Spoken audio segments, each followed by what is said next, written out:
প্রিয় ছাত্রছাত্রীরা, educare study centre চ্যানেলে তোমাদের স্বাগত। রাত পোহালেই তোমাদের অঙ্ক পরীক্ষা, তাই অঙ্ক পরীক্ষা নিয়ে যারা দুশ্চিন্তায় আছো, আজকের ভিডিওটি দেখলে তোমাদের দুশ্চিন্তা অনেকটাই লাঘব হবে। কেননা আজ আলোচনা করব তোমাদের অঙ্ক সাবজেক্টের সম্পাদ্য, উপপাদ্য, রাশিবিজ্ঞান এবং পাটিগণিত থেকে এমন বেশ কিছু অঙ্ক নিয়ে যেগুলি আগামীকাল 100% আসবেই। তাই ভিডিওটি প্রথম থেকে শেষ পর্যন্ত দেখো এবং আলোচিত প্রতিটি অঙ্ক তোমরা প্র্যাকটিস করে নাও। তাহলে অঙ্ক সাবজেক্ট নিয়ে তোমাদের আর কোনো দুশ্চিন্তা থাকবে না। অর্থাৎ অঙ্কেতে পাস নাম্বার হবে তোমার হাতের মুঠোয়। শুরু করছি আজকের আলোচনা। তোমাদের 9-এর দাগে যে কোনো একটি প্রশ্নের উত্তর দাও। প্রশ্নের মান 5, অর্থাৎ 9-এর দাগে দুটি উপপাদ্য থাকে, একটি উপপাদ্য করতে হয়। আজকের ভিডিওতে আমি তোমাদের জন্য মাত্র কয়েকটি উপপাদ্য দেব, যেগুলি প্র্যাকটিস করলে আগামীকাল 100% কমন পাবেই।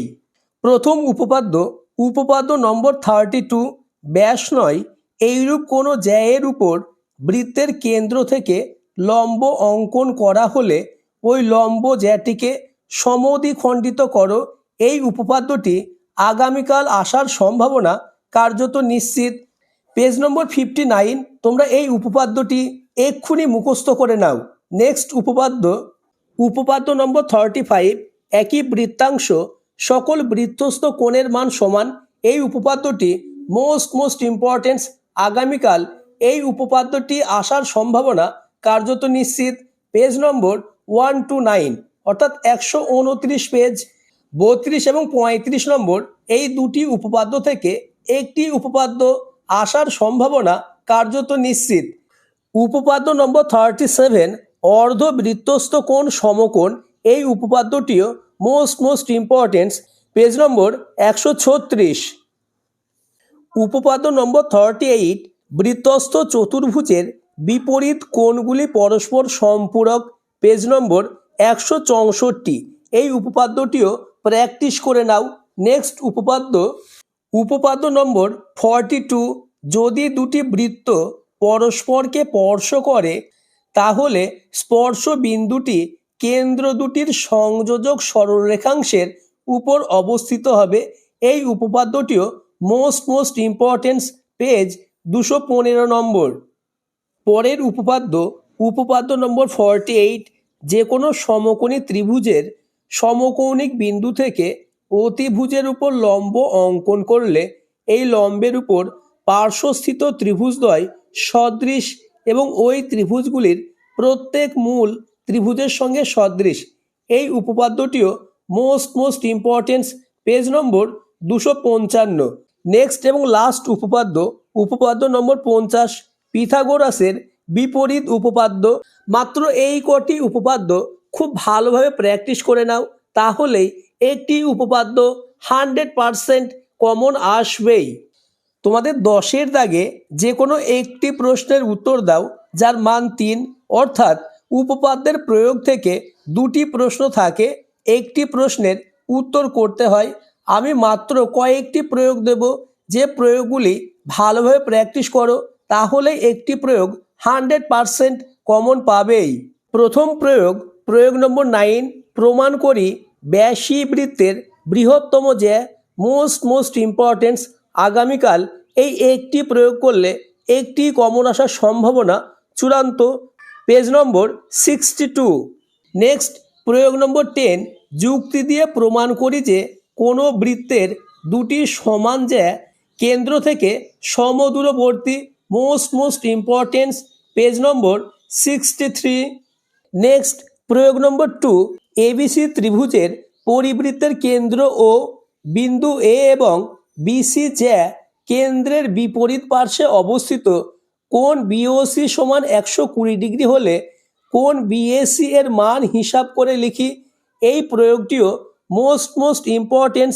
পেজ 124। আলোচিত প্রশ্নগুলি তোমার রেডি আছে তো? তা আমাকে কমেন্টে জানাবে।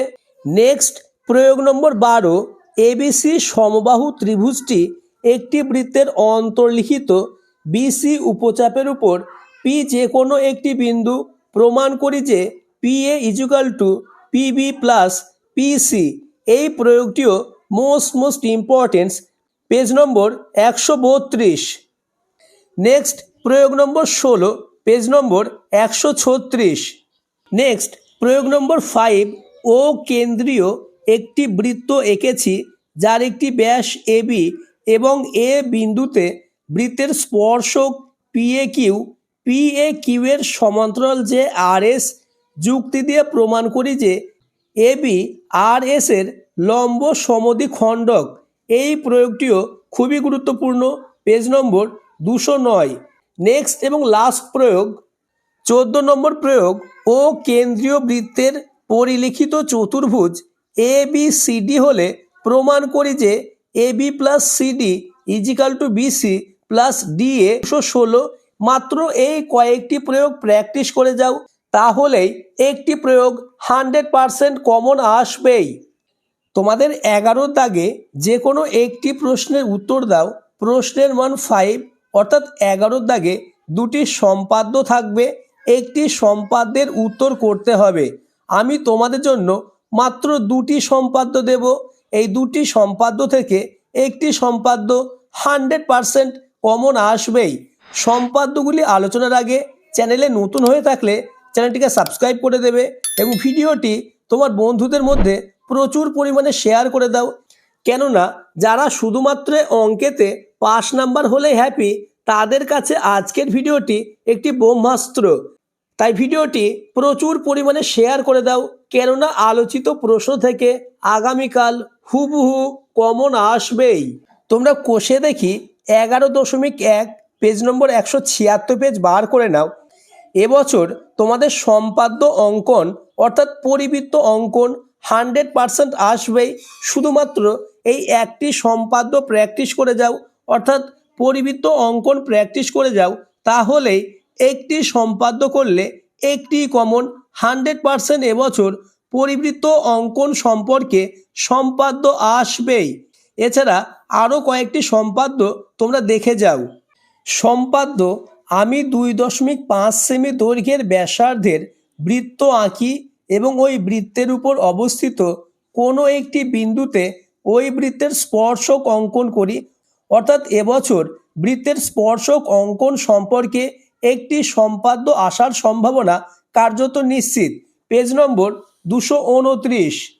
নেক্সট সম্পাদ্য, 2.6 সেমি দৈর্ঘ্যের ব্যাসার্ধের একটি বৃত্ত আঁকি এবং ওই বৃত্তের কেন্দ্র থেকে 5.7 সেমি দূরে ওই বৃত্তের বহিস্থ কোনো বিন্দু থেকে বৃত্তটিতে একটি স্পর্শক অঙ্কন করি। এই সম্পাদ্যটিও এবছর আসার সম্ভাবনা কার্যত নিশ্চিত, পেজ নম্বর 230। নেক্সট এবং লাস্ট সম্পাদ্য, 3 সেমি দৈর্ঘ্যের ব্যাসার্ধ বিশিষ্ট একটি বৃত্ত অঙ্কন করি। বৃত্তের কেন্দ্র থেকে 7 সেমি দূরে বৃত্তটির বহিস্থ বিন্দু থেকে ওই বৃত্তের দুটি স্পর্শক অঙ্কন করি। মাত্র এই দুটি সম্পাদ্য করলে একটি সম্পাদ্য আগামীকাল 100% কমন আসবেই। নেক্সট তোমাদের দাগ নম্বর 15-তে যে কোনো দুটি প্রশ্নের উত্তর দাও। 4 গুণ 2 সমান 8, অর্থাৎ 3টে রাশিবিজ্ঞান থেকে অঙ্ক থাকবে। দুটি অঙ্ক করতে হবে, প্রতিটি অঙ্কের মান 4 করে। আমি রাশিবিজ্ঞান থেকে মাত্র কয়েকটি অঙ্ক দেব। যে অঙ্কগুলি খুব ভালোভাবে প্র্যাকটিস করো, তাহলেই আগামীকাল 100% রাশিবিজ্ঞান থেকে কমন পাবেই। রাশিবিজ্ঞান কোষে দেখি 26.1, পেজ নম্বর 340 বার করে আমি যে অঙ্কগুলি বলছি প্রতিটি অঙ্ক দাগিয়ে নাও। 4 অঙ্কটি মোস্ট ইম্পর্টেন্স। নেক্সট 10 নম্বর অঙ্ক, পেজ নম্বর 341। নেক্সট 11 নম্বর, নেক্সট 12 এবং নেক্সট 13। কোষে দেখি 26.1 এই লেসন থেকে মাত্র 5টি রাশিবিজ্ঞানের অঙ্ক দেখে যাও, তাহলেই একটি অঙ্ক আসার সম্ভাবনা কার্যত নিশ্চিত। নেক্সট কোষে দেখি 26.2, অর্থাৎ তোমরা 350 পেজ বার করে আমি রাশিবিজ্ঞান থেকে 26.2 লেসনের মাত্র 5টি অঙ্ক দেব, যেগুলি থেকে একটি অঙ্ক কমন আসবেই। দাগিয়ে নাও 10, 11, 12, 13 এবং 15 নম্বর এই অঙ্কটি। রাশিবিজ্ঞান থেকে এই অঙ্কগুলি খুব ভালোভাবে প্র্যাকটিস করে নাও। নেক্সট কোষে দেখি 26.3 অর্থাৎ পেজ নম্বর 358। এই অধ্যায়ের মাত্র 3টে অঙ্ক দেব, 1, 3 এবং 4। এই 3টে অঙ্ক দেখে যাও। রাশিবিজ্ঞান থেকে মাত্র এই অঙ্কগুলি প্র্যাকটিস করে গেলে 2টি অঙ্ক 100% কমন আসবেই। 5-এর দাগে যে কোনো একটি প্রশ্নের উত্তর দাও। প্রশ্নের মান 5 অর্থাৎ 5-এর দাগে পাটিগণিত থেকে 2টি প্রশ্ন থাকবে, একটি প্রশ্নের উত্তর করতে হবে। পাটিগণিত থেকে আমি তোমাদের জন্য মাত্র কয়েকটি অঙ্ক বলে দিচ্ছি, এই অঙ্কগুলি খুব ভালোভাবে প্র্যাকটিস করে নাও, তাহলেই একটি অঙ্ক কমন পাবেই। পাটিগণিতের কোষে দেখি 2 পেজ নম্বর 46 বার করে আমি যে প্রশ্নগুলি বলছি সেই প্রশ্নগুলি দাগিয়ে নাও এবং প্রত্যেকটি অঙ্ক তোমরা প্র্যাকটিস করে নাও, তাহলে অঙ্ক সাবজেক্ট নিয়ে তোমাদের আর কোনো দুশ্চিন্তা থাকবে না। 2 লেসনের 9 নম্বর অঙ্ক, নেক্সট 13, নেক্সট 14, নেক্সট 19 এবং 20। মাত্র এই 5টি অঙ্ক তোমরা 2 লেসন থেকে দেখে যাও। নেক্সট কোষে দেখি 6.1 অর্থাৎ পেজ নম্বর 113 বার করে আমি পাটিগণিত থেকে যে অঙ্কগুলি বলছি দাগিয়ে নাও। কোশ্চেন নম্বর 11, নেক্সট 15 নম্বর কোশ্চেন মোস্ট ইম্পর্টেন্স, 17 নম্বর কোশ্চেন, 21 নম্বর কোশ্চেন, 24 নম্বর প্রশ্ন এবং 25 নম্বর অঙ্ক। এই অঙ্কগুলি তোমরা খুব ভালোভাবে প্র্যাকটিস করে নাও, তাহলে পাটিগণিত থেকে একটি অঙ্ক আসবেই। নেক্সট কোষে দেখি 6.2 এই অধ্যায় থেকে মাত্র 3টে অঙ্ক বলে দিচ্ছি, এই 3টে অঙ্ক থেকে একটি অঙ্ক আসবেই। 10 নম্বর অঙ্কটি খুবই গুরুত্বপূর্ণ। নেক্সট 14 এবং 15 এই 3টে অঙ্ক 6.2 অধ্যায় থেকে খুব ভালোভাবে প্র্যাকটিস করে নাও। নেক্সট এবং আজকের আলোচনার লাস্ট অধ্যায় কোষে দেখি 14 লেসন থেকে মাত্র কয়েকটি প্রশ্ন দেব, যেগুলি মোস্ট ইম্পর্টেন্স অর্থাৎ আগামীকাল এই প্রশ্নগুলি থেকেই 100% কমন আসবেই। তোমরা 203 পেজ বার করে নাও। এই অঙ্কগুলি বলার আগে আবার বলবো, চ্যানেলে নতুন হয়ে থাকলে চ্যানেলটিকে সাবস্ক্রাইব করে দেবে এবং ভিডিওটি তোমার বন্ধুদের মধ্যে প্রচুর পরিমাণে শেয়ার করে দাও। 203 পেজের question number 5, question number 6, question number 9, question number 10, question number 11 এবং 12 ও 14। আজকের আলোচনা এই পর্যন্ত। আলোচিত প্রতিটি অঙ্ক খুব ভালোভাবে প্র্যাকটিস করে নাও, তাহলে আগামীকাল অঙ্ক সাবজেক্ট নিয়ে তোমাদের আর কোনো দুশ্চিন্তা থাকবে না।